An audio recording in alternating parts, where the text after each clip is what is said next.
नमस्कार। वेदों में क्या है, इस श्रृंखला में आज हम ऋग्वेद प्रथम मंडल सूक्त 10 की ऋचा 4 की व्याख्या करेंगे।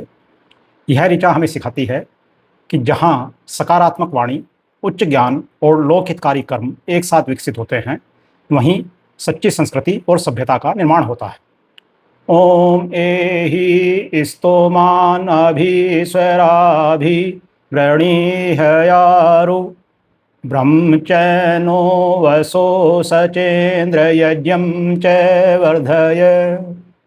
हे इंद्र, हमारे स्तोत्रों और स्वरित गानों को स्वीकार करो, हमारी प्रार्थनाओं को सुनो, हमारे ब्रह्म ज्ञान और मंत्र तथा यज्ञ को अपनी कृपा से बढ़ाओ।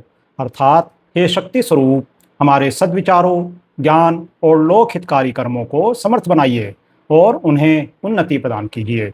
यह ऋचा मानव जीवन में ज्ञान, संवाद, सकारात्मक अभिव्यक्ति और सामूहिक कल्याणकारी कर्म की महत्ता को स्थापित करती है। यहाँ स्तोम और स्वर केवल वैदिक मंत्रोच्चार नहीं, बल्कि मानव की सृजनात्मक अभिव्यक्ति, सकारात्मक वाणी, संगीत, विचार और सामूहिक चेतना के प्रतीक हैं। स्वर और स्तोम भारतीय संस्कृति में संगीत और सामूहिक गायन की परंपरा को दर्शाते हैं।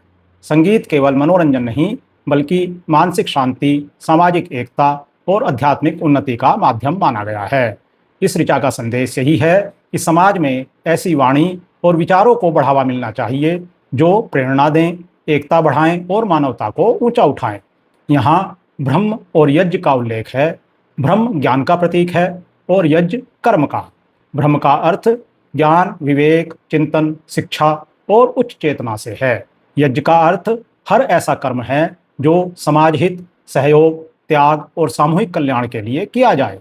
केवल ज्ञान, विचार या केवल कर्म से प्रगति नहीं होती, बल्कि दोनों का संगम ही समाज को ऊंचाई देता है और सभ्यता को आगे बढ़ाता है। यह मंत्र सिखाता है कि वाणी केवल ध्वनि नहीं, बल्कि सृजन की शक्ति है। आज सोशल मीडिया और जनसंचार के युग में यह शिक्षा अत्यंत आवश्यक है कि भाषा में संयम हो, संवाद में सम्मान हो और अभिव्यक्ति में सत्य एवं सद्भाव हो।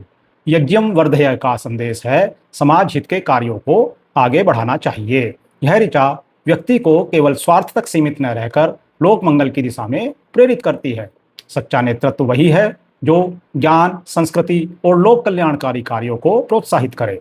सच्चा नेतृत्व समाज की आवाज़ सुनकर ज्ञान और कर्म को बढ़ाता है। सामूहिक सहयोग और प्रार्थना से ही संस्कृति और जीवन प्रगति की ओर बढ़ते हैं। आशा है आपको हमारी व्याख्या पसंद आई होगी। कृपया हमारे चैनल को सब्सक्राइब करें। धन्यवाद। नमस्कार।